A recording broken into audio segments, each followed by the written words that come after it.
Looking forward to tonight. Thank you, Rachel. Sure. Mm-hmm. You know, this month we're going to record our entire learning lab, and so it'll be available at our website. And if people were not able to attend tonight, it's available to them if they log on. But welcome to our second learning lab.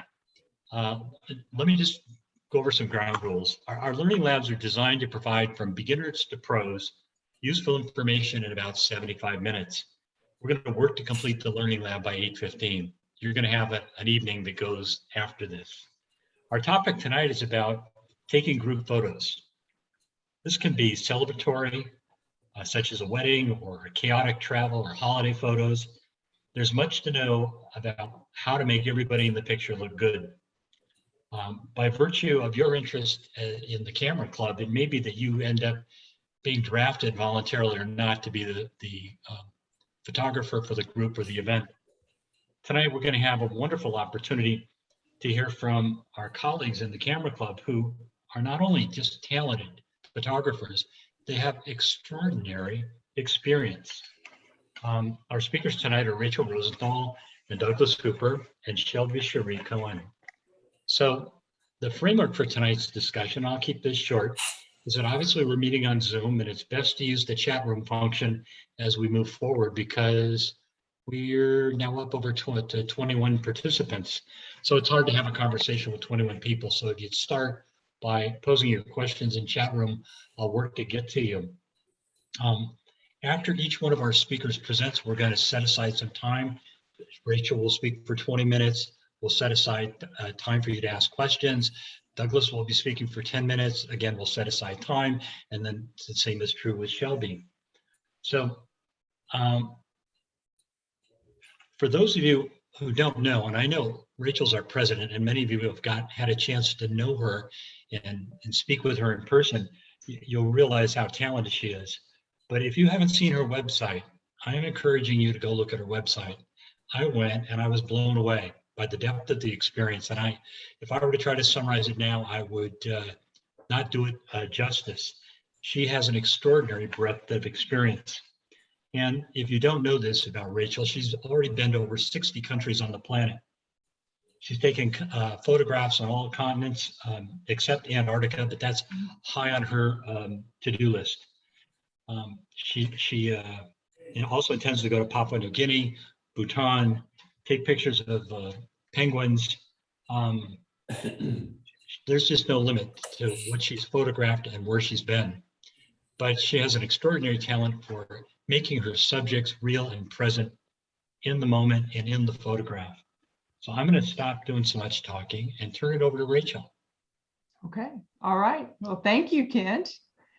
And so what I'm going to do is I'm going to share my screen with you guys. We have a PowerPoint presentation that includes my images and Douglas and Shelby. So let me get that set up here. Give me just a second here. Let's load that up. So let me ask here. Hang on. So can you all see the opening slide? Good? Yes. Okay. All right. So first, I just wanted to say thank you for Ken asked me and Douglas and Shelby to present tonight. We're tickled to be here. And we each bring a different perspective to family portraits. So it'll be interesting to hear from 3 different photographers how they approach this. And so in disclosure, what I do, I actually do quite a few family photos and weddings and newborns and that kind of thing. And I really love working with families in particular, but I do outdoor photography for families. I don't do this in studio type work. I would love to learn how to do that. But what I do now is I take them into the backyard or I take them to a park. And so that's what you're going to see tonight are some examples of what you can achieve just locally without having a lot of studio gear. So here we go. I say that. There we go. So just start with just some basics. and of what equipment I use and what my settings are to give you a sense of how I approach this is my camera. I usually shoot always in manual, but aperture priority is also a really wonderful one for portraiture. If your camera has eye focus, some of your cameras do, like I shoot with Sony, has the built-in eye focus, turn that on, because with a portrait, whether it's an individual or a family, it's all about the focus in the eyes. The eyes aren't sharp, I can't use that image. I wouldn't give that to a client unless the eyes are really tack sharp. So you have that feature, turn it on. If you don't, just make sure you're focusing on the individual's face or eyes to get a really sharp eye. I do always shoot in RAW. You don't have to, but that gives me more latitude in the lighting and post-processing. So lens, portrait work, in my opinion, it does really well if you have a lens somewhere between 40 and 135. The holy grail of portrait lenses would be an 85 millimeter 1.2 super fast lens, because it provides a beautiful bokeh. I don't have that lens. I usually shoot with a 24-70, 24-105. I've shot with my 70-200 actually. So it's the focal range you want to take a look at. And the one thing I do want to note is you can, but you may not want to shoot with a wide angle. So if you're not familiar, when you shoot with a wide angle, say you were going to use a 16 millimeter, 24 millimeter, there's a distortion in the wide angle lens, which may not be flattering to your clients, especially if on the edges, it kind of widens them. And I don't know, they may not like that. So just be aware of that. So you want to be, in my opinion, 40 millimeters and higher. Flash. I shoot almost exclusively outside, and I always have the flash on my camera, either on the camera or on a tripod. And this is why when you're posing folks outside, I want just the softest glow across their skin. It makes their skin glow. And more importantly, it gives a catch light in the eyes, which makes their eyes sparkle in a photograph. So even if you have a built-in flash on your camera, fine, pop it up. You know, a built-in one doesn't go very far, but it might give a little catch light in the eyes. So think about that. For a speed light type flash, I have it on the camera or on the tripod, no diffuser, just pointed right at them, because we're outdoors and I really need as much light to reach them as I can. And so I mentioned the tripod with the remote, and you might be surprised, somebody might be surprised to hear that. But here's the setup. The idea is I've got the camera on a tripod, I've got the remote in my hand, and I want to get out from behind the camera because typically there are children involved, and the camera can be intimidating. And even for adults who don't like to have their picture taken, you've got the camera up in front of your face, is to leave the camera set on the tripod. I'm standing to the side of the tripod, dancing around, making goofy faces, throwing things at the kids, anything I can do to get their attention. And then I'm popping the shutter with the remote in my hand. So that gives me more flexibility to work with the individuals in the family groups. So aperture, I went back and looked at the images I'm showing you tonight, somewhere between 4 and 6.3 on your aperture. And again, aperture, you're not going to set your aperture on how many people are in the photo. That's not as critical, or how wide the group is.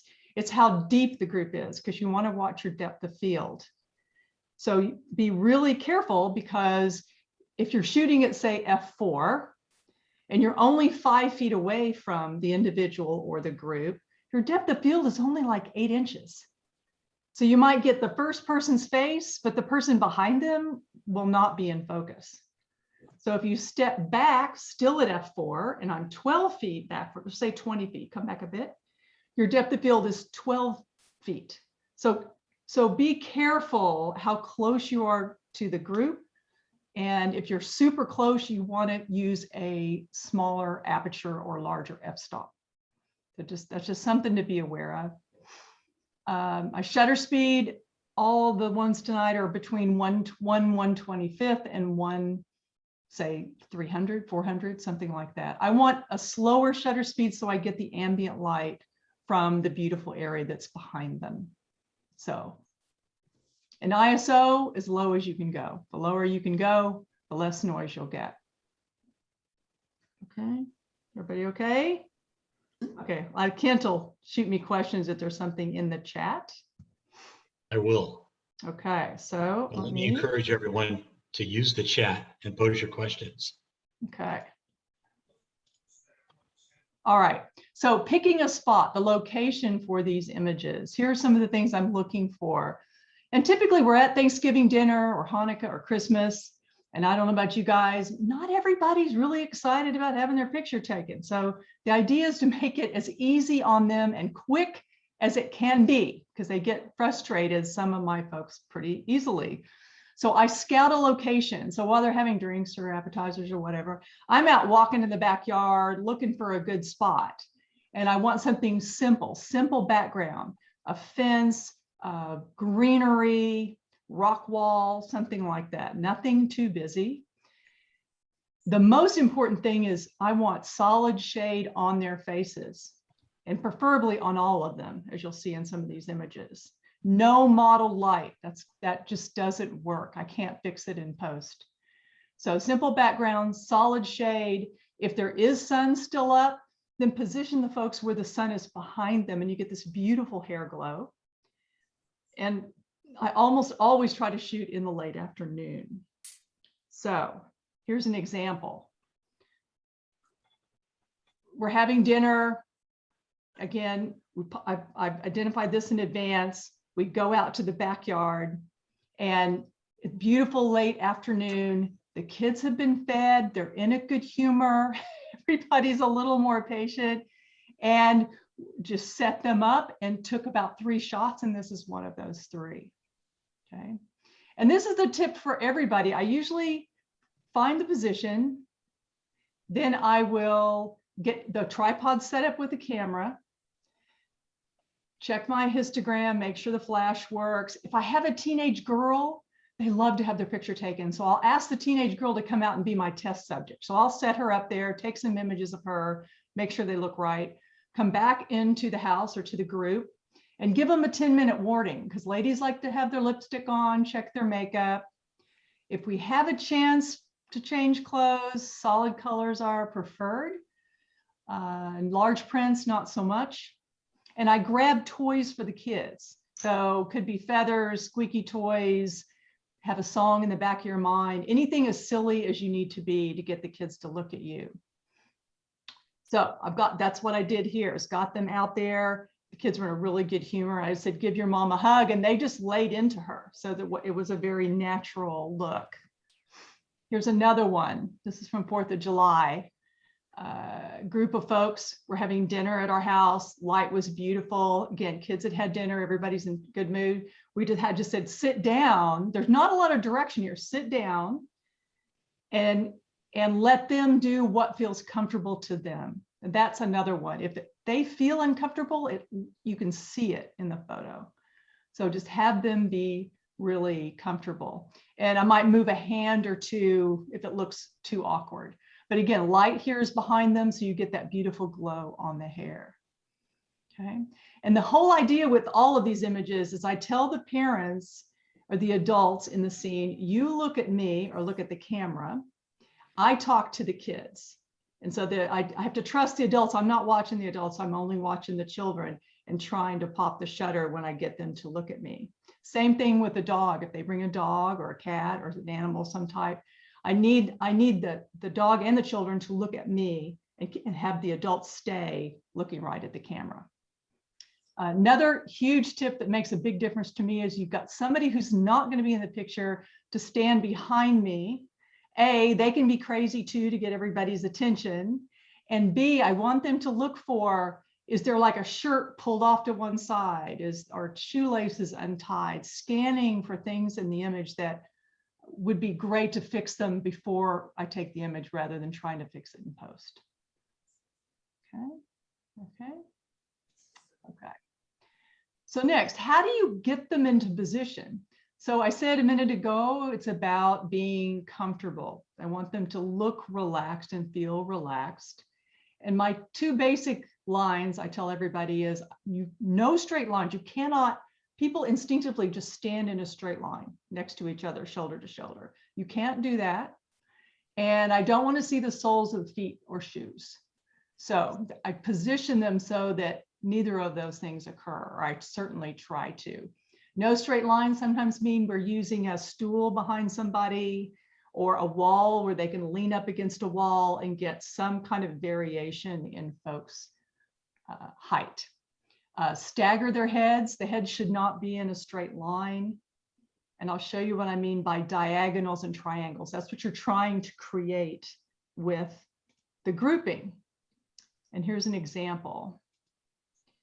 So this is a family I did in April, and I've got them outside in their backyard with just the greenery behind them. Notice their faces are all in the shade, and I do have the flash on for the catch lights.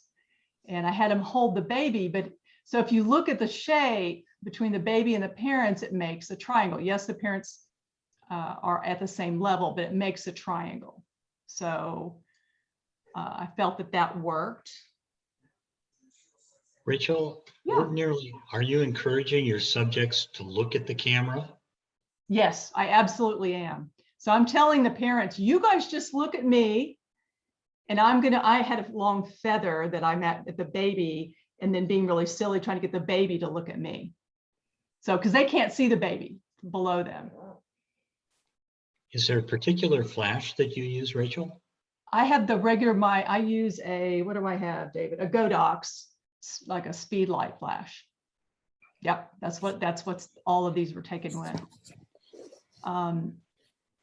So the lower one is an example. This one was actually taken indoors. We did both indoors and outdoors, but this one I thought shows you the diagonal. So no heads are at the same height. These are the diagonal mom to son and father to son. And these boys were very busy, very, very, very busy. And they just momentarily, this was literally one shot out of hundreds where they sat still at the same time and looked at me. And so that came out great. The mom wanted a Christmas type effect. And so this one took a little trickery because what I did was I brought in the tree. It was done in Photoshop. And it is a layer to give it just a little hint of a Christmas effect. But that's diagonal. The point of this was diagonal and triangular groupings of people. All right, okay.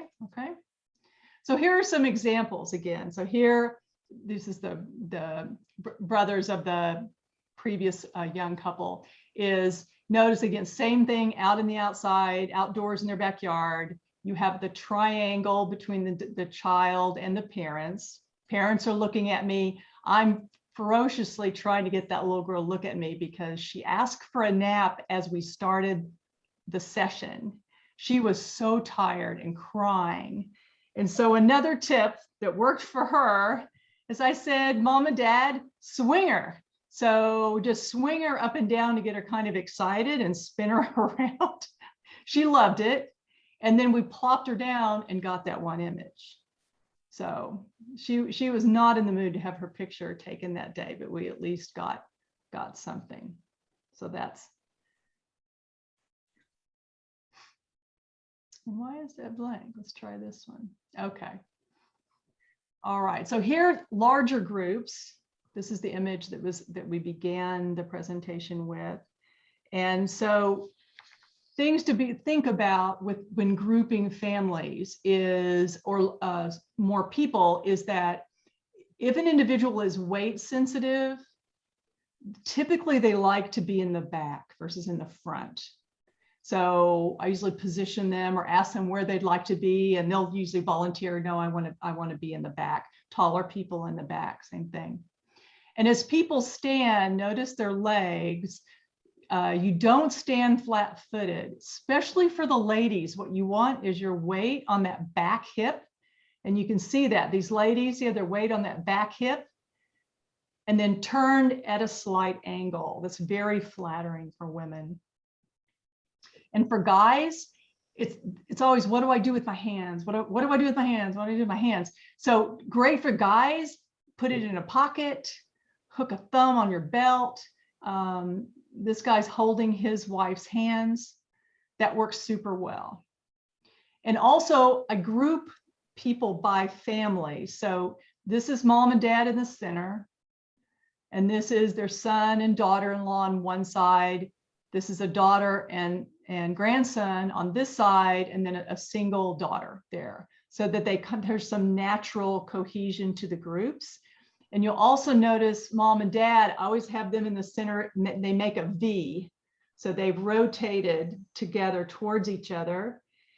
So I get them generally in the groups, and then I just say, what feels comfortable to you? And then they tend to put their hands in really good spots. I don't have to direct too much of it.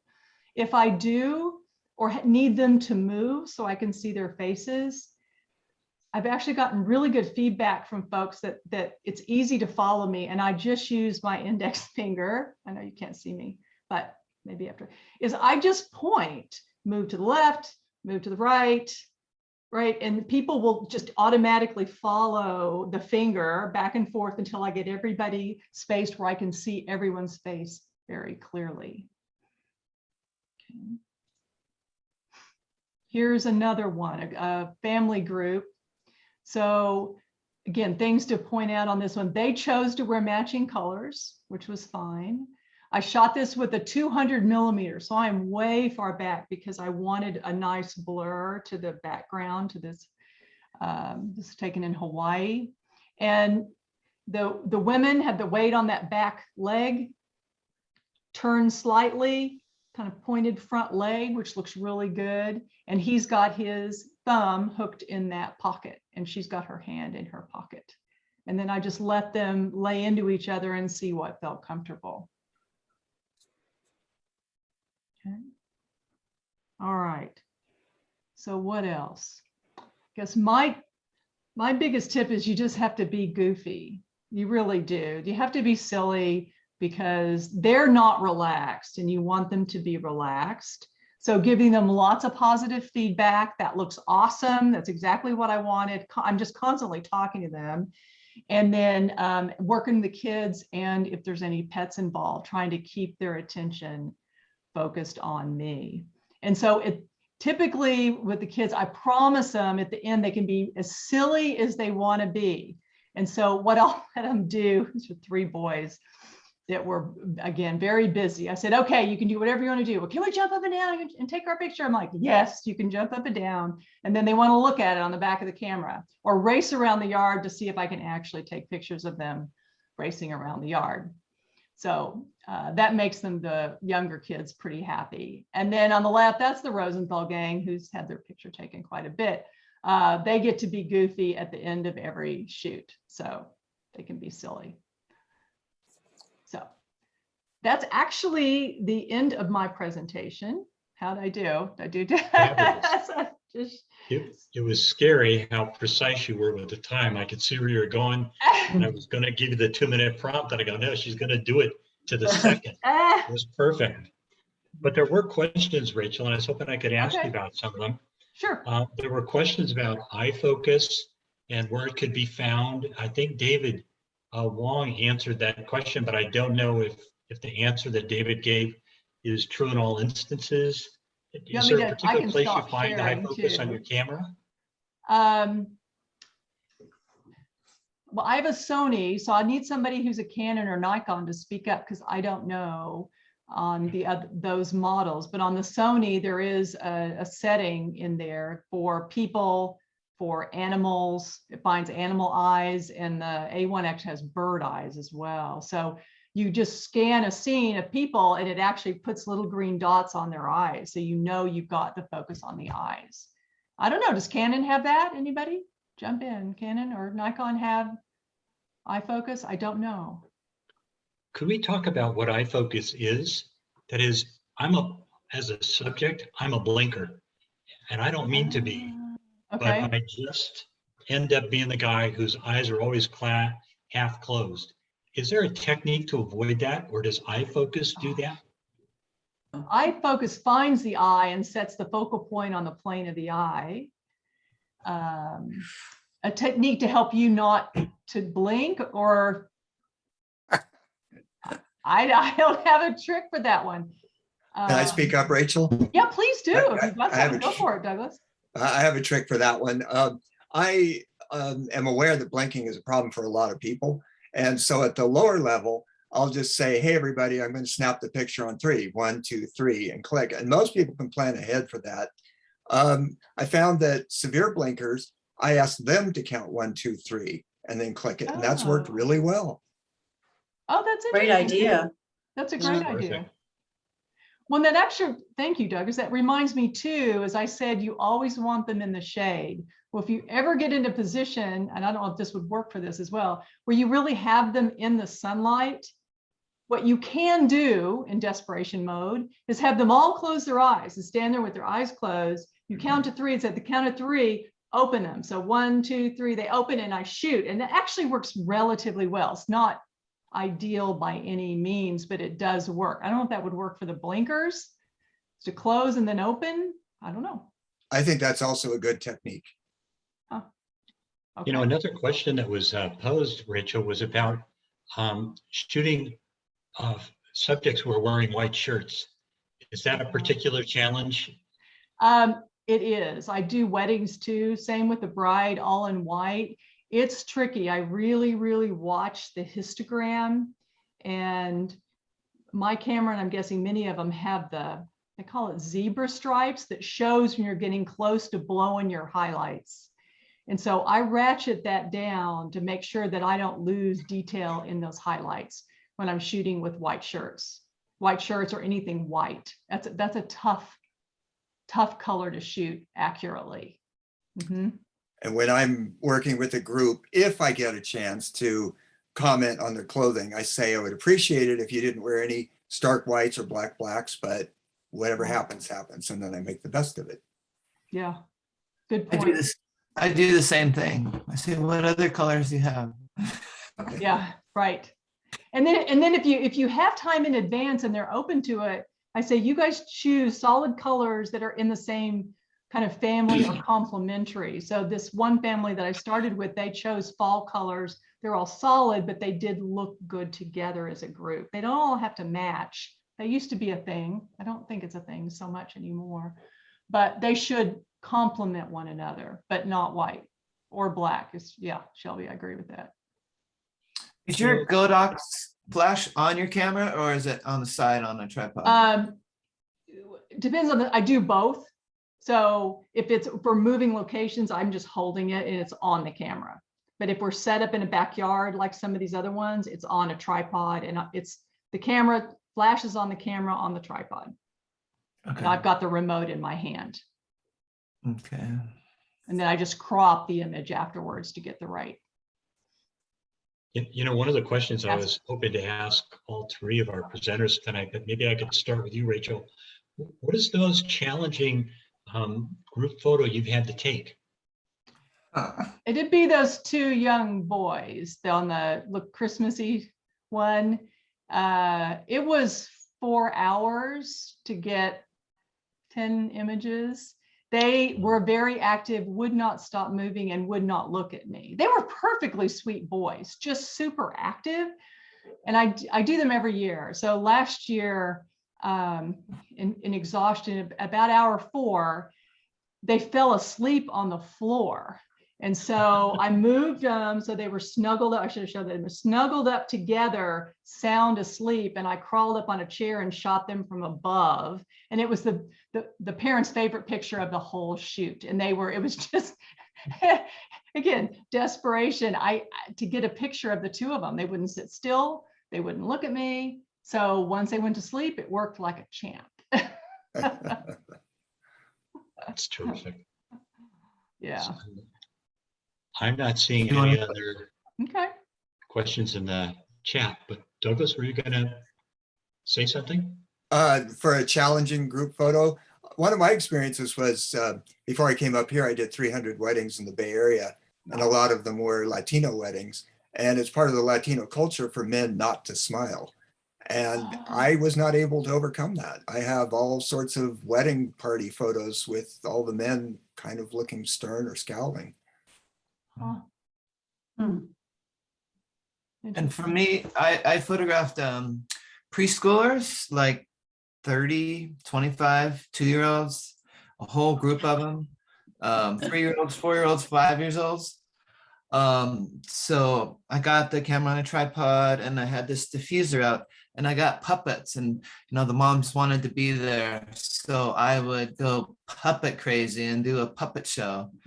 And then sometimes I would take other people's heads from other people's shots and put them into them. So I get all the best. Usually, sometimes if it was a lot of kids looking elsewhere, I take like 6 heads and replace them, and you'd never know. That was amazing. Shelby, you're reminding me, yes, I did mean to say that, is a group shot. The larger the group, the more shots you need to take. Because if you need to, somebody's eyes are closed or they turn their head or something, I can cut their head out of one of the other images and paste it in the best overall image. I have to do that a lot with groups for sure. Yeah. Yeah, a great technique. Never tell the mothers their heads got swapped. Right, exactly. Uh, I did that You know- with my German Shepherd's eyes and my brother's eyes. Yeah.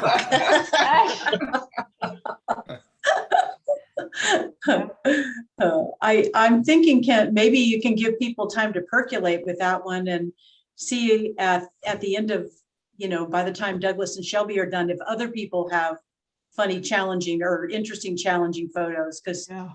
yeah. No, we do want to come back because, the more we talk and have a chance to share, the more we learn about David's brothers and the German Shepherd eyes and the things that we didn't plan to say before we came here, but just perfectly fit. Yeah. So I'm noticing at this moment, there's not a question pending. So Okay. I know that Douglas has brought quite a few photographs to share for this evening. And so maybe what we could do is give you some more information about Douglas and move ahead. Do you want me to forward, Kent? Do you want me Wait to a second. share and bring up If I his name? cut you off before you finish your photos? No, that is the end of mine. And then the next slide will be Douglas's name. Great. Yeah.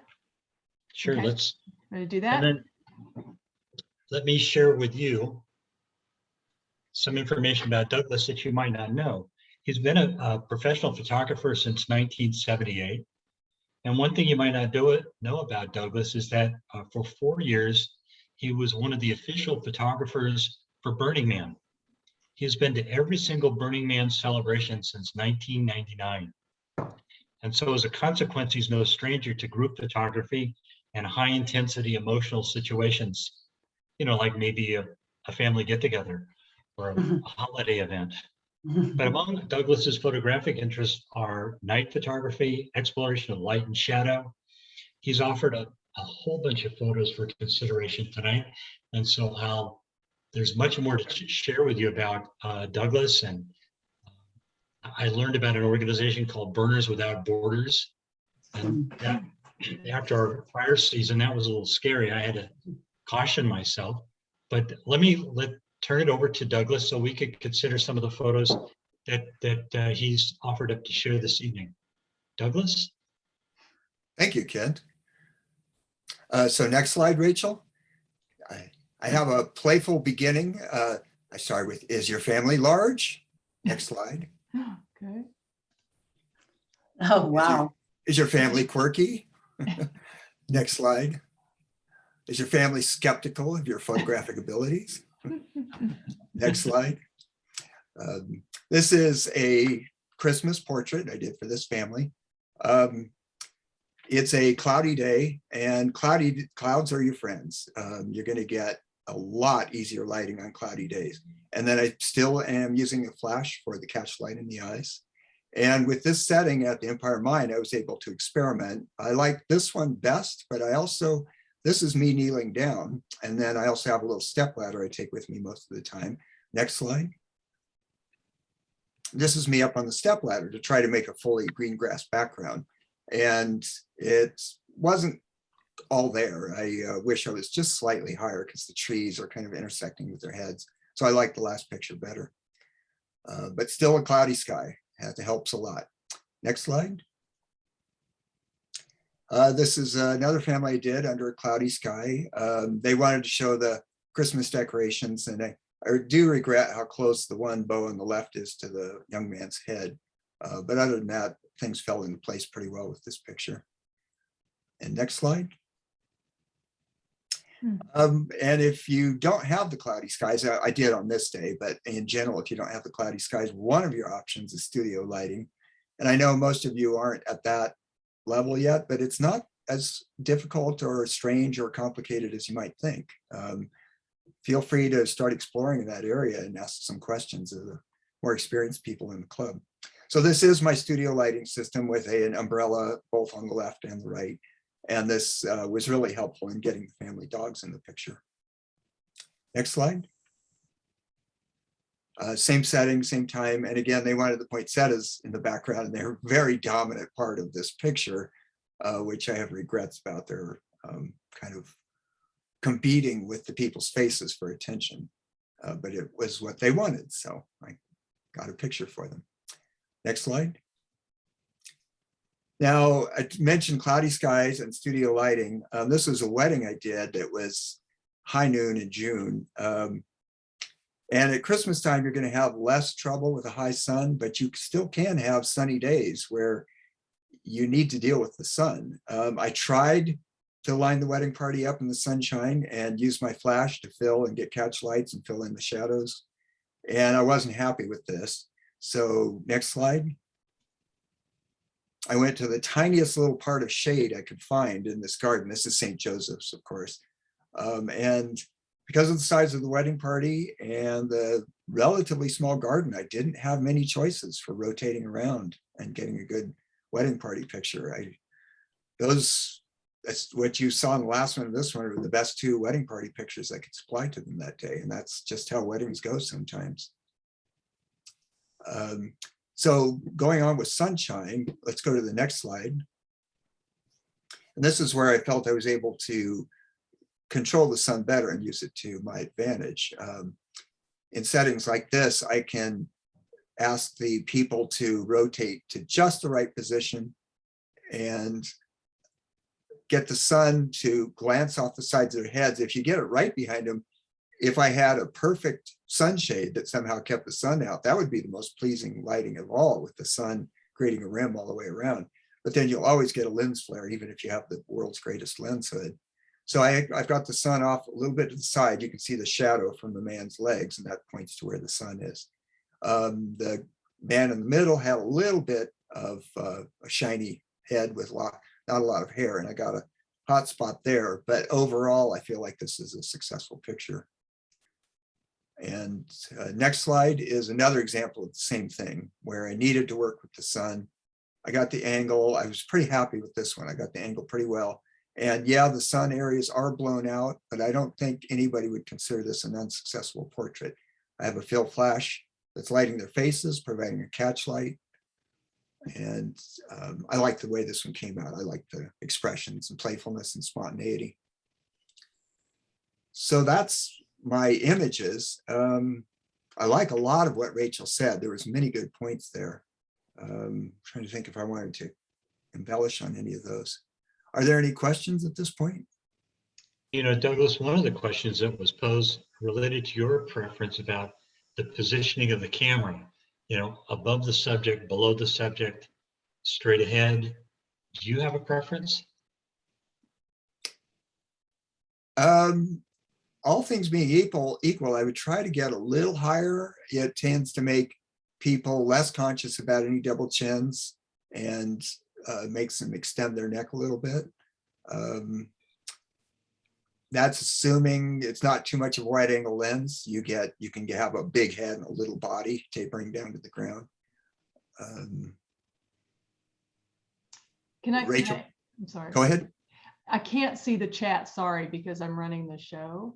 I wanted to say I really like this one. And I think this is a good example of, instead of having everybody just really formal, especially if it's a close family, some of the goofiness is really things that you're going to look back in the future and look back at these moments in time and let people be people. I think she's going to kiss him or whatever. It's just fun and shows the connectedness between the people. I think that's just really lovely, Douglas. Thank you. Yeah, I agree, Rachel. I bet that's going to be their favorite photo. Yeah, exactly. And, Yeah. yeah. And I'm kind of wondering, it looks like maybe with both Rachel and Douglas and maybe Shelby too, that you bring props, because in some of them, it looks like you might be standing on a ladder. So do you bring the ladder and then the light, you know, the shades for the light with you at each time, or Yeah. how do you I bring do that? a stool and a step ladder. Mm-hmm. My very first photo of the large group was done from a 20-foot extension ladder leaning on a huge ponderosa pine. Oh my God. And I knew that the ladder was already at the summer camp before I went there. Wow. Did some of those first ones where people were, you know, you really saw their personalities, did they decide to do that? Did you encourage them to do that, or to dress up and to have that kind of way of posing? Or The second photo was the Rocky Horror Picture cast after the show, posing for me to get a group picture of them on the stage at the Nevada Theater. oh, so that would make total sense then. Yeah. Yes. Yeah. Okay. All right. Good point. Mhm. Well, Douglas, what was the most challenging group photo you had to take? Yeah, other than what I mentioned earlier.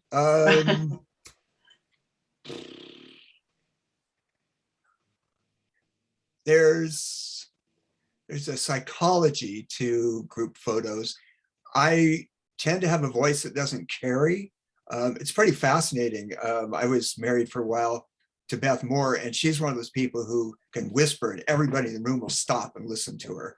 And I'm the opposite. I'm the one who, my voice just doesn't seem to land and get listened to. So when I'm doing these group pictures, I really elevate my voice and start being very clear in my directions, make very concise, loud, finite statements, and get the crowds managed that way.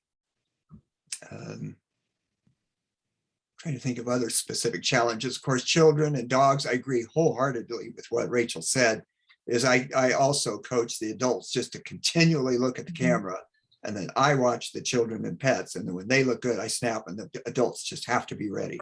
That's all there is to it. And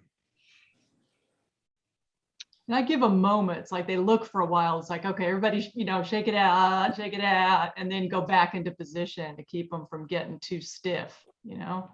I've also done that. I'll have somebody, you know, move your shoulders forward, move your foot, and I get the pose just the way they want. I say, okay, now take a deep breath and relax. Okay, good. And now let's go on with the photos. Douglas, do you use the remote also, the tripod with the remote? No, okay. I think Rachel's system is a very good system, but I just not happen to use that. Other than studio lighting, when I'm using a flash, the flash is always on camera, and we haven't said it out loud. I think everybody knows you need to be aware of red eye. If the axis of the flash and the axis of the lens are too close, you'll get red eye. The darker the surrounding is, if it's a night picture, for example, everybody's pupils are open more widely, and that makes red eye more likely. In a bright sunny day, you're probably not going to get red eye. It's not impossible, but you're probably not going to get it. And I have a big flash bracket that gets the flash, about, I don't know, 12, 14 inches above the camera lens. And so I never get red eye in any setting, but it is on camera technically.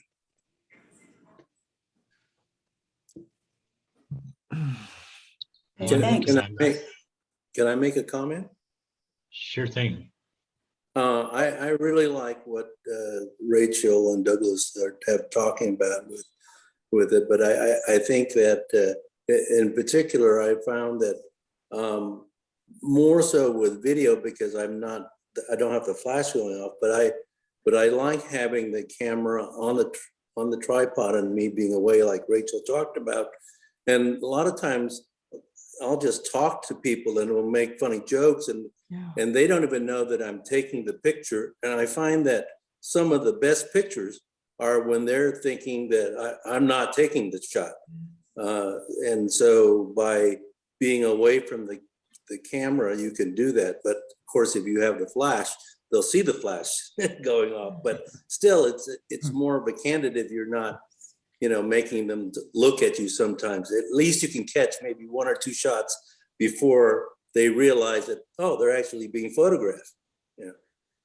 And I have another dimension to that, and that's, and I like what David and Rachel are doing, getting away from the camera and getting people interacting.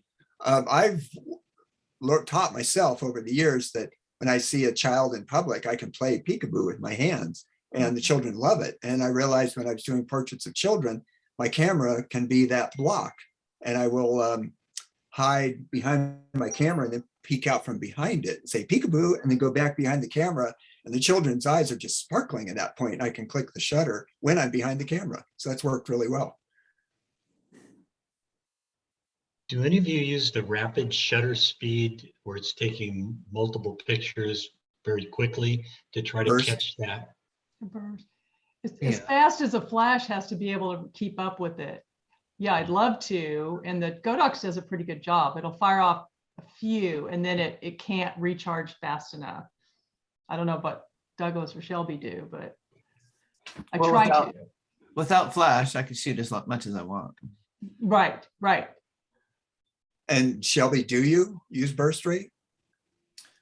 I didn't. The photographs I'm about ready to show you, I photographed in 2015. So I'm talking about my 5D and a whole different system. Now I have a new camera, Godox lights, which I haven't used yet. So I'm going to be talking about no flash, fillers, stuff like that. So, and to answer your question, I've never used burst rate. I've found that anticipating the key moment has worked better for me than using burst rate. And Yeah. And I will add, like, I had a really tough shoot with that family, the largest group that I showed tonight. The young boy who's with them doesn't connect with people in general. So it's really, he was a tough subject. He did really good. We got a couple of good ones.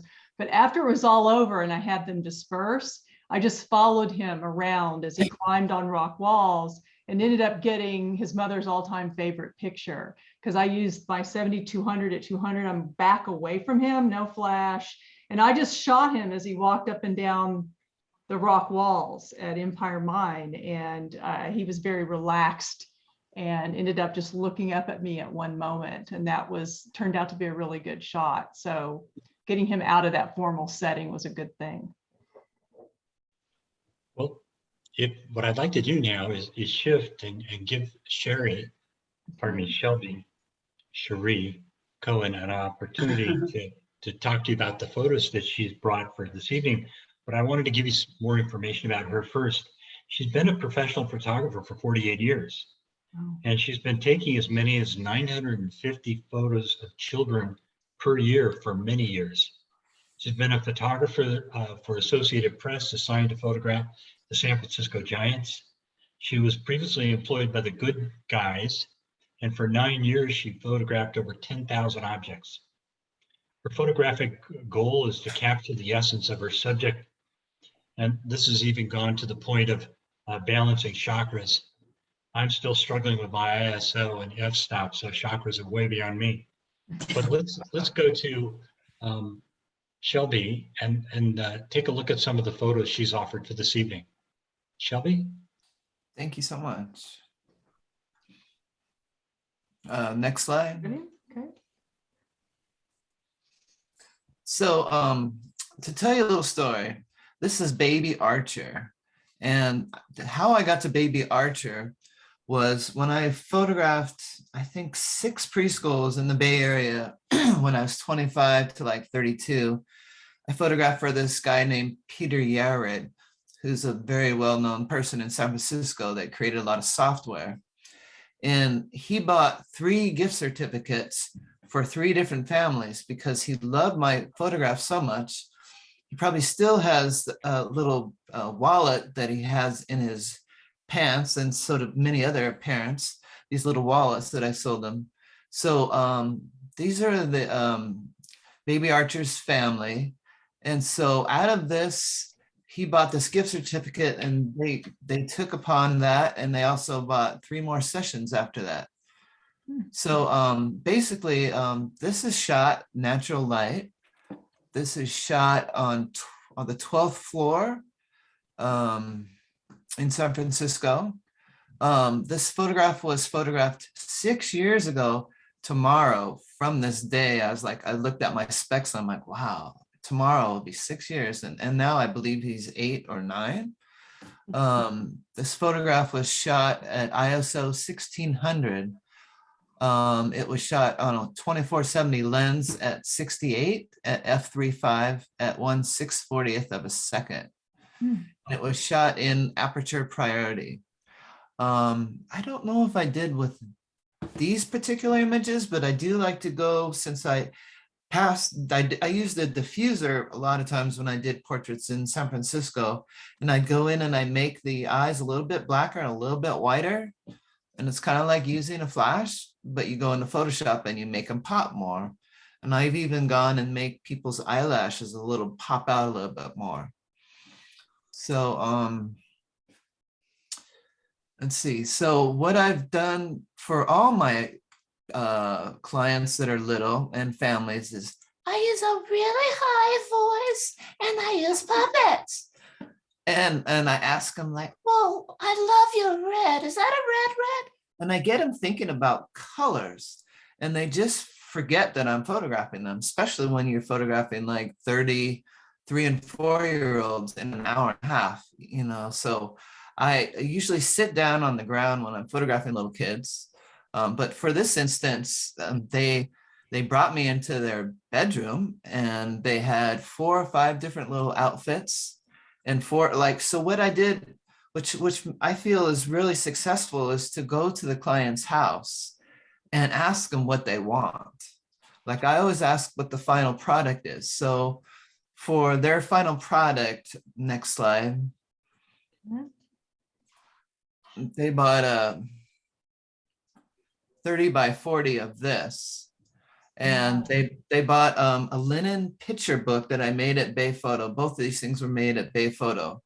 And I talked to them about clothes, and I talked to them about what they want to get into it. So like, to me, it's like, I like to have the colors kind of work together, like teals and blacks, or jeans and, you know, reds and yellows, to make them pop. So all you see is like their eyes, and then the image is like just goes around their eyes and their faces because their clothes match. I mean, we literally picked out these clothes, and then she did diapers and white, and then they did this one with books and stuff like that. The other places that I have photographed family portraits, and I'm sorry I only have 2, is at Mallard Lake in San Francisco. And for me, with children, I always ask the parents, when's the kid's best time? And it's usually 10 in the morning. And I said, can you make sure they're fed, and bring snacks, and bring hairbrush, and bring something to drink? And I'll bring like a little spritzer in case their hairs, and I just put a little in my hands and go, and then I use the diffuser. And I've done probably 25 family portraits at Mallard Lake. And then another place we went to was the Golden Gate Bridge on this side, and we did it during sunrise. And all of them were extremely hard, but I really felt they were extremely successful, and they really loved that. So do you have any questions? I do, Shelby. I want to hear, and the 2 boys, which gave me a run for my money. How do you shoot like 23-year-olds and get them all to look at you? I'm at the feet of the master here. I can't even imagine it. I go completely insane. I do my puppets and I'm like, hi, what's your name? Whose birthday is it? Let's sing happy birthday to Peter. And so I get them to sing happy birthday. So I get them to uniformly sing a song of happy birthday instead of looking at the camera. And then I'm like, you know, and sometimes I'll just say cheese because they know that so well and actually works. Even though it's cheesy, but it still works. Gotcha. But So yeah, using my high voice and being really, I'm kind of like Douglas, I'm real quiet, but when I photograph, I get really loud. And I lose anything but the moment. And that's what I love about photographing in essence is I get to totally be in the moment with these people and capture their essence. And I say, do you love your mommy? And then I say, everybody say we love mommy. Boom. Because, you know, it's the mommy word with the Y and the smile, you know, when you say mommy, you're smiling. So I get them to compliment each other. A moment ago, you said, I lose something. I thought you were going to say, I'll lose my voice. Oh, I just kind of lose, like, you know, like when you're like watching TV and you're thinking about something else, you're not really in that movie. But like when you're doing a photo shoot, I don't think about anything else but making sure. And I always check my camera to make sure everything's sharp, everything looks right before I continue. I always camera check all the time. Mhm. It sounds to me like it's a really interesting thing where you're asking them to think in the beginning, what do they want the end product to look like? Because I think maybe most people would say they just want a good family photo. But Right. here, like in this one, this is almost like the child in bed in the morning on a Sunday morning. And it's that kind of intimate family moment. And I'm wondering, you know, if the family actually thought about that. They didn't want that formal photo. They wanted this intimate family moment Yeah, to that's kind exactly. of Yeah, capture this slice in time for them. Yeah, Chloe, the woman that's the mother, she's extremely creative. So like getting creative with your clients before the photo shoot, and then they think about it and it gets juiced up maybe 2 weeks before the photo shoot. So all these photographs were done on a tripod. I feel like with digital, when you photograph with the tripod, I mean, I have a new camera and the Kodak system myself, so I'll be interested to see.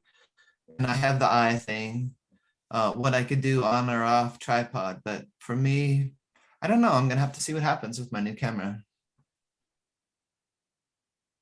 And Shelby, I was curious about one other thing. You talked about using a diffuser.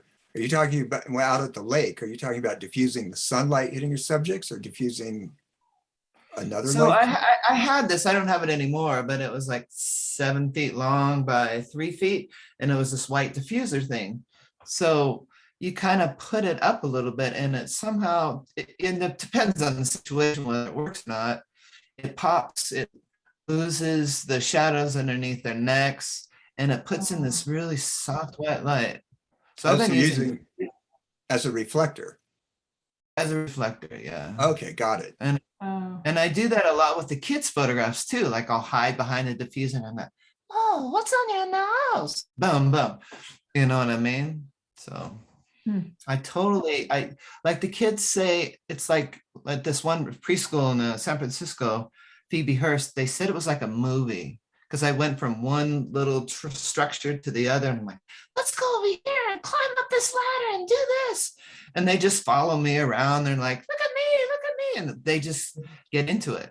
I mean, to photograph 80 kids in 4 days, 2, 3, 4, 5 years old is easy for me. And I have no idea why. It almost sounds like that would make a great video. So, yeah, I know. I've always wanted watching you do that. Yeah. You know, Kent, I'm as your supposed helper who's not helping very much. I noticed that in the chat, people are answering questions and other people may not see the chat. Maybe you want to look at them or go over them. No, I Or think just that's a really encourage good idea. people to Thank read you. the chat. Do you want me Yeah. to stop sharing? Is it? No. Well, I mean, I could do, well, that last picture, there was 1, 2, 3, 4, there were 6 windows on the 12th floor. So, Wow. so there was so much natural light. It was like being in a studio, you know what I mean? That's beautiful. And it was a foggy day in San Francisco. So I was like, thank you. I'm also thinking of Rachel's comment about looking for the triangle, Yeah, and there it is, there it is. Yeah. Uh-huh. Yeah. right? And I've never taken a class on how to structure people. I just have looked at so many photographs all my life. I've taken a little bit with Professional Photographers Association, but mostly I just look and see what works for me, and then I do that myself. But I know, like, getting heads where they're not too far apart, and if someone has a big head, you want the head a little bit back. And I've actually shrunken heads if they were too big, and you know, doing all kinds of stuff in Photoshop, just subtle, but it works. Gotcha. You've actually shrunken heads if they're too big? You mean if Yeah. one person has a head that's bigger than the rest of the group, Yeah, just that kind of thing? a little. Do people, yeah, how much, you know, for those of you that do more of this type of work, how much do you touch up and how much do people ask you to touch up? Like where's the line with that? With the, Like for me, I prepare my photos like I want them to hang on the wall. They have no idea what I do. Mhm. And it's so subtle, they don't even ask and they don't even know. I'd say the same thing. I have Portrait Pro. I can do most anything in terms of blemishes or maybe narrow waist, maybe. And I do it and I don't tell them, and I'm not, it shouldn't be obvious in what I've done. They just say, oh my gosh, I look great. I'm like, good, because that's the goal, you know. Yeah, I was taken with, I think it's the photo before this one and the one that Shelby showed in this one. Yeah. You know, we talked about positioning of people in triangles and so forth and so on. But here, what I see so strongly here are the repeating patterns: round head, round eyes, round shoulder, round breasts, and it all just repeating lines like that are important too. I think this shot would not have the impact if you did not see that repeating pattern of circles here. It's a well-rounded photo. Very, Very good. very effective photo. Yeah. Thank you. you know, actually Dave Dave Nelson put something in the chat that takes me on to a thought I've had for all presenters. And he says, thanks to the presenters, I take photos of wood turners. It's hard because they're looking down at the work they've done. The notion of directing the subject is a learning for me. So most of the photos that we've seen tonight about the group shot are really thinking about how you can direct. But as Dave mentioned, sometimes you have that group shot where, you know, maybe you have people in the kitchen, maybe they're cooking, they're wood turning, you have people in other types of settings, other types of situations that you want to capture the moment. Any ideas for that? Any thoughts or ideas? Like for me, I do environmental portraits, and I studied at the Academy of Art, and I took a class in environmental portraits. So they're not looking at the camera at all. They're just doing their environmental thing. Like I photographed a woman photographer holding a camera, and I photographed a carpenter, this woman, Black lesbian carpenter, like sitting near her work, and I photographed a swimmer. So they're not really looking at the camera, they're in their environment, and I love doing environmental portraits.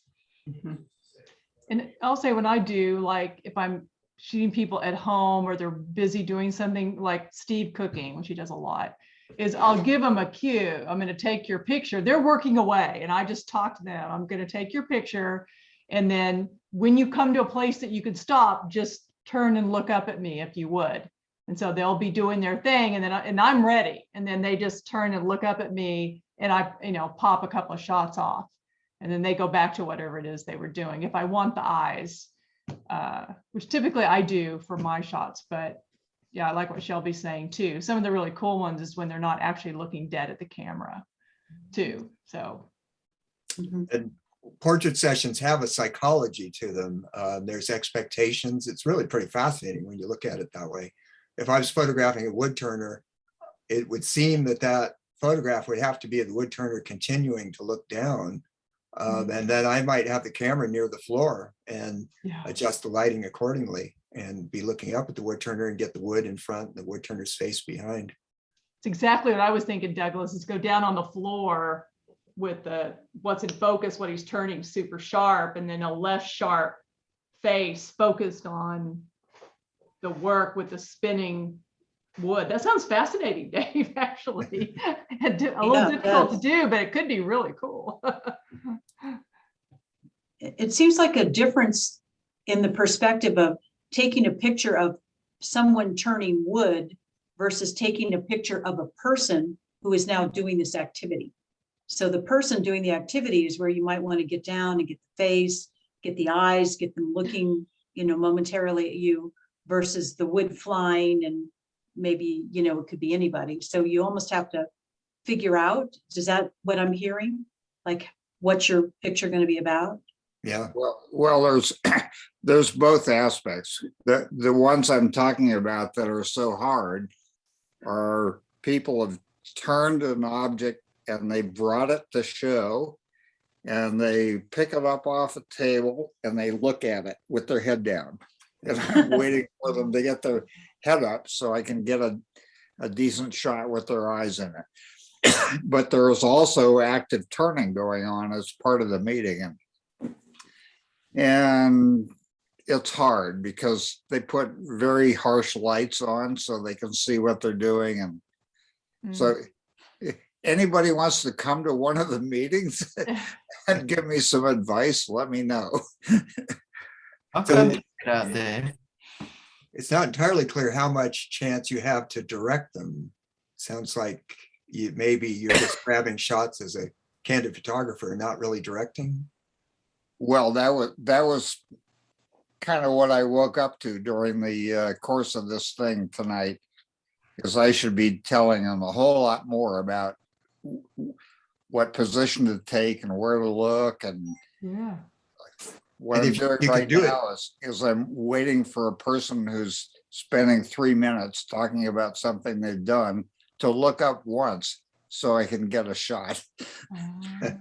And what I can add to that is if you can direct quickly, people like that. If your direction drags out, you'll frustrate people. Got it. Thank you. Yeah, I would say give them, if there's a series of them, you tell them up front, the group, once you've come up front, step over here. I'm going to take a couple of shots of you and your object, whatever you're turning, so they know to anticipate it and you've got it all set up, ready to go. I don't know if that's possible. Actually, that is totally doable, and it would make a whole lot of sense because these meetings are at the Elks Lodge in Nevada City, and the backgrounds are awful. Yeah. And if I can jump in, something Rachel said 4 paragraphs ago about Steve cooking the kitchen and then asking him to look up. That is a great technique. And I found when I photograph weddings and the couple is doing their first dance, I let it go for a minute or two, and then I'll walk up and I'll put they're invariably in the standard dance position with a hand around the waist, and the other hand's held out away from their bodies. And I'll walk up and actually put my hand on their hands, because usually the music is too loud, and say, would you please look at my camera for a second? And they look and click and I disappear. And that's often the best picture of the wedding. People are really good if you just ask them. Yeah, I agree. You just say, you're going to walk to the end of the aisle, just turn and look at me for just a moment and then continue it. They'll okay. They're happy to do it. I think they like knowing what I'm expecting. Otherwise, they're guessing. Yeah. I like to compliment them, like, oh my God, you look amazing. If you turn this way in like 3 seconds, that'll be fantastic. Like complimenting people when you're photographing them works, because they get excited. They think they look good, and they do. Or they're afraid they So don't look good, and you can tell them how good they do look. It gives them confidence, and they're like, oh, okay, all right. Yeah, I compliment my clients all the time. You'll find people like Annie Leibovitz and people like that, they're always talking to their subjects and, oh, that's great, do more of that, do more of this. I love this. Oh, even, you know, even if they're exaggerating, they just get the excitement up, especially when people don't mind to be directed, or they just, you know, it encourages them. I think that works well. Yeah. I think it's interesting. I went to Rachel to ask her about what we might entitle tonight, and she came up immediately with, "You look marvelous." Yeah. And That's she a did great People her want, photography And that's the letter thing right is to people, it. they want to people want to look good. marvelous. Yeah. Yeah. So I think we wanted to ask also, did other people, the presenters have given some of their crazy group shots, and David shared some and others have. Any other people have had challenging group shots that you wanted to share? Well, I'm going to share one I didn't take. Okay.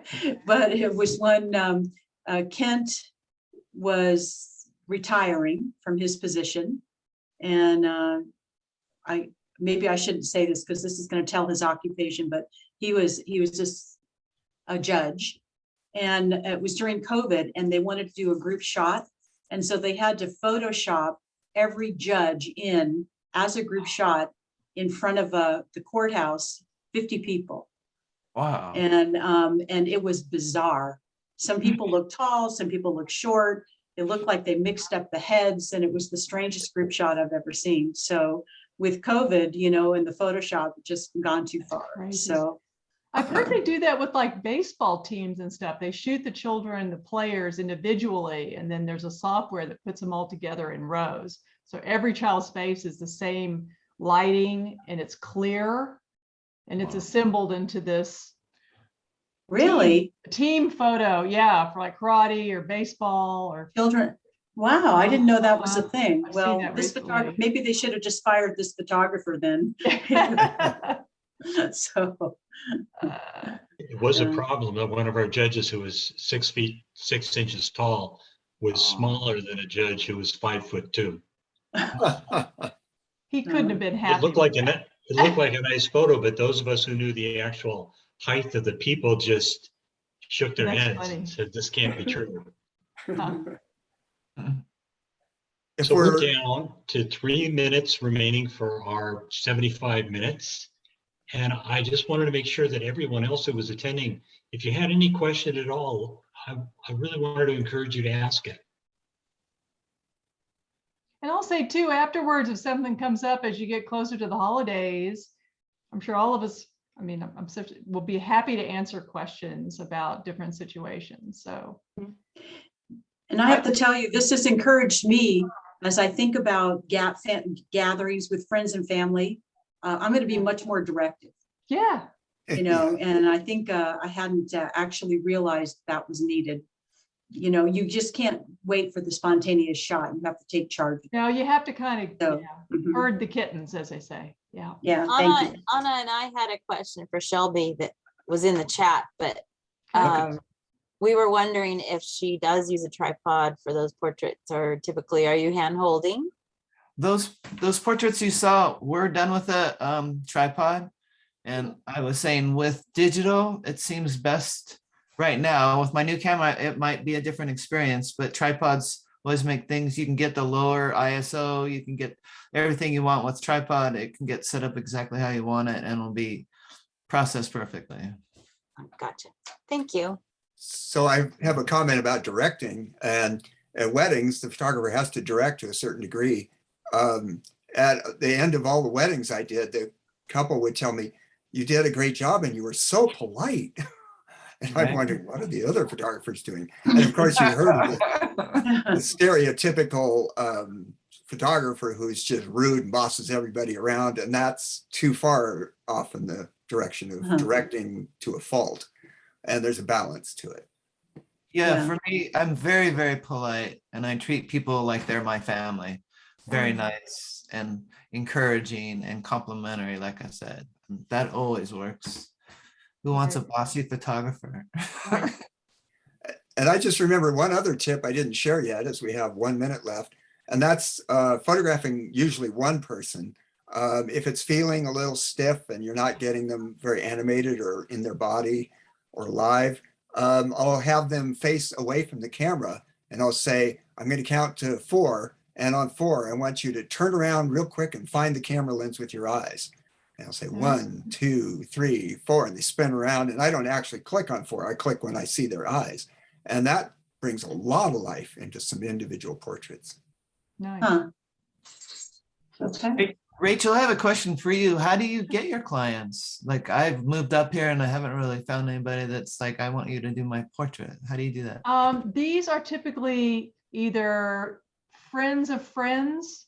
It's just networking, really. I'm not really advertising or anything. These are folks, one person, I do them, and then they have a friend who needs photography, so they call me. That's what it is, like person to person. What about you, Douglas? Well, I do have a story to share. In the Bay Area, I ran a little quarter column yellow page ad back when this is pre-internet in 2 of the phone books, the Peninsula and the South Bay. And that little ad brought me twice as much business as I could handle. And I was doing 3 weddings a weekend. Wow. And I was sending my overflow to my favorite next photographer. And I came up to Nevada County and ran that same ad in the yellow pages. And after a year, I'd received 5 calls and no jobs. Oh, And I figure it's just the population base is so much larger in the Bay Area. And up here, I think people tend to ask their friends rather than trusting an advertisement.